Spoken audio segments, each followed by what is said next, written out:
경기도 포천 군부대에서 36명이 확진 판정을 받은 가운데 이 부대 소속 병사 1명이 휴가 중에 양성 판정을 받은 것으로 파악됐습니다. 네, 또한 추석 연휴 동안 가족 간의 전파 사례도 속속 확인되고 있는데요.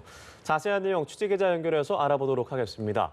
박수주 기자, 우선 포천 군부대 소식부터 전해주시죠. 네, 그제 첫 환자가 나온 경기도 포천 육군부대에서 어제 오전 7시 기준으로 모두 36명이 감염된 것으로 확인됐는데요. 추가로 소속 병사 1명이 휴가 중에 양성 판정을 받은 걸로 파악됐습니다. 해당 병사는 저녁 전 휴가를 나왔다가 경기도 성남시 분당구 서현 1동에서 그제부터 자가격리에 들어가 어제 확진 판정을 받았습니다.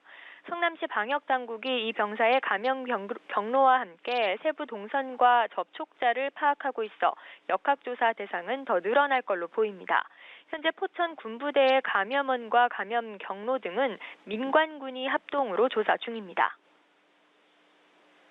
또 추석을 맞아서 가족들이 모였다가 확진된 사례도 추가되고 있다고요? 네, 밤사이 전국 곳곳에서 가족 간 감염 사례가 확인됐습니다. 전북에서는 정읍시에 사는 30대 여성의 가족과 시댁, 친정 식구 등 7명이 양성 판정을 받았습니다. 보건당국이 밝힌 이 여성의 접촉자는 22명으로 남편과 자녀 등 가족 5명, 시댁 식구 11명, 친정 식구 6명인데요. 이 중 자녀 4명과 시부모 2명, 친정오빠 1명이 확진됐고 남편과 시댁 식구 등 6명은 음성 판정을 받았습니다. 논산과 광주에 사는 다른 식구 9명은 검사 결과를 기다리고 있습니다. 대전에서는 그제 확진된 40대 남성의 70대 어머니와 여중생 조카가 어제 확진 판정을 받았습니다. 이들은 추석 연휴 첫날인 지난달 30일 친인척 12명과 식사를 한 것으로 조사됐는데 나머지 12명은 음성으로 확인됐습니다. 울산에서도 울주군에 사는 대학생이 확진 판정을 받았는데요. 지난 3일 부산에 사는 아버지와 울산에 사는 어머니가 먼저 감염됐습니다.